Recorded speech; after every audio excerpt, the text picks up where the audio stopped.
Bueno, ¿y cómo es toda esa historia al fin del cortisol? Cada rato me llegan pacientes que me dicen, uy, Vicky, vi un video de TikTok donde estoy segura de que tengo el cortisol alto.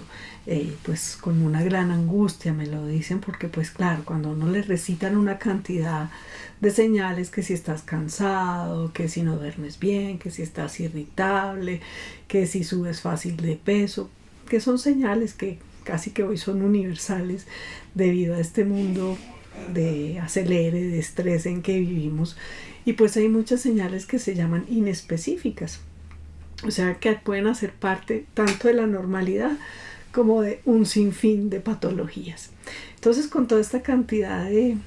información y que nos dan un checklist y un listado de, ay, si tienes esto, tienes el cortisol alto, pues a la larga nos están haciendo subir el cortisol de la angustia. Entonces hay que tener en mente que hay un síndrome que sí se asocia con el cortisol alto, que es el síndrome de Cushing, y esta es una enfermedad que habitualmente pues se da por un tumor en la glándula suprarrenal o enfermedades que hacen que esa glándula suprarrenal esté teniendo un exceso en la producción del cortisol, porque el cortisol es una hormona que se produce ahí, en la glandulita que está en la parte de arriba del riñón, que se llama la glándula suprarrenal.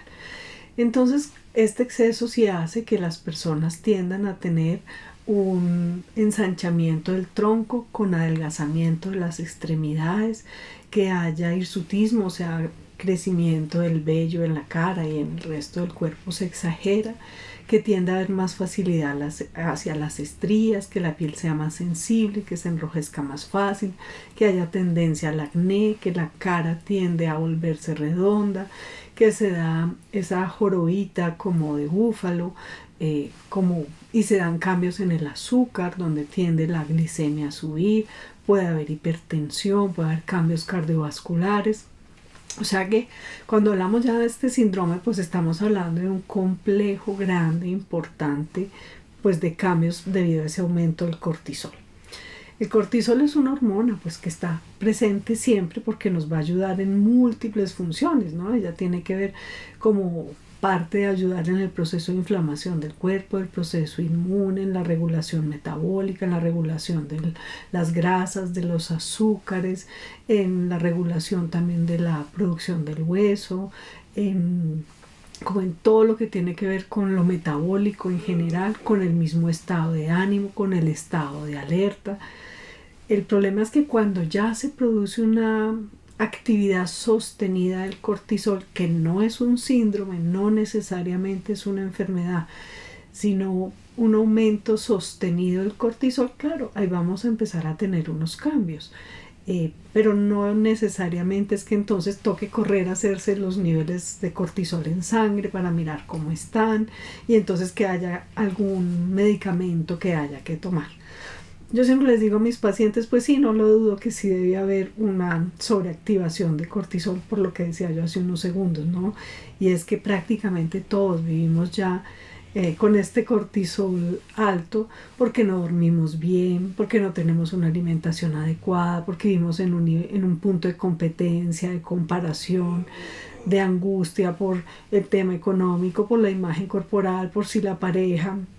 por todas las situaciones que suceden en nuestro alrededor, por la dificultad para manejar la frustración, por la dificultad pues para estar dando la talla, digámoslo así, en este mundo de tantas exigencias. Entonces sí, muy seguramente sí vivimos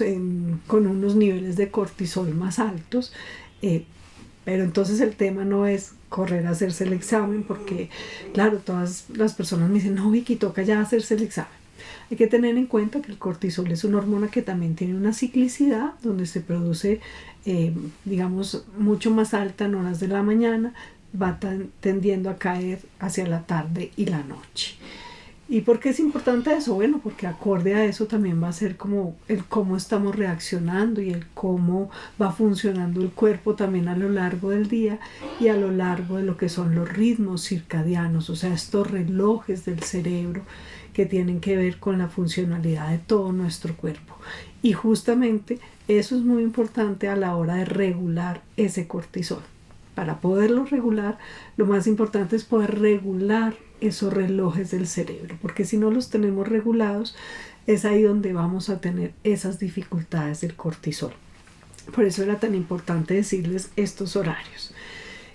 A veces uno se toma los niveles de cortisol y los resultados pueden ser erráticos. A veces salen altos, entonces claro, dice uno, bueno, se explican por A, por B, por C, por el estrés sostenido, o pues ya toca entrar a mirar si es que hay alguna patología. Pero a veces incluso personas que uno sabe que crónicamente lo mantienen alto, pues de pronto el día que se tomó la muestra sale normal. Entonces, más allá de andar tomando muestras a todo el mundo, solo se hace en casos que están indicados. Lo que sí es muy importante es que hagamos todo lo que esté en nuestras manos para que ese cortisol tenga una regulación mucho más adecuada, que es tener las 8 horas de sueño, la alimentación, el ejercicio, el manejo de la ansiedad, el manejo de cómo interpretamos las cosas, el cómo nos anticipamos a los eventos. Cuando tendemos a tener un pensamiento anticipatorio catastrófico, con angustia, con desasosiego, eso va a hacer que se nos suba el cortisol. Cuando percibimos las cosas siempre desde el lado negativo, pues también eso va a hacer que se nos suba el cortisol. Entonces, el entrenarnos en ver el lado amable de la vida, en no adelantarnos, en estar más en el presente, estar más en este momento actual, en ser muy conscientes de qué depende de mí, qué es lo que yo puedo hacer, porque a veces también entramos a sufrir por una cantidad de cosas que no está en nuestras manos. También por eso todas las herramientas que obtenemos a través de la relajación, la respiración, el yoga, el pilates, el tai chi, la meditación, todas estas son herramientas que nos van a ayudar también a bajar ese nivel de hiperalertamiento que también tiende a subir el cortisol. Entonces ya ahí vamos entendiendo cómo podemos ir regulando ese cortisol, que lo más importante es saber eso, que sí hay maneras en que los podemos regular dentro de nuestra vida cotidiana. También siendo muy cautelosos con todo lo que tiene que ver con el consumo de alcohol. ¿Por qué? Porque esto también estresa nuestro cuerpo. Evitar el consumo de cualquier sustancia psicoactiva, evitar el cigarrillo, los vapeadores, porque todo esto a largo plazo va estresando nuestro cuerpo de 1000 maneras.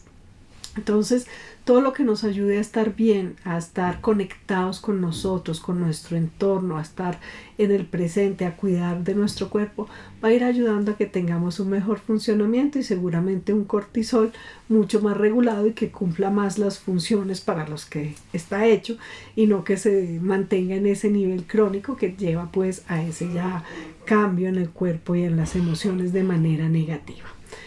Soy Vicky Pérez, médico psiquiatra. Espero que te guste mucho la información, que compartas todo este tema del cortisol, porque yo sé que todo el mundo anda hablando hoy en día de este tema, y que bueno, pues tener información pues que nos dé como una mirada más objetiva. Que tengas un lindo día en armonía y con un cortisol muy reguladito.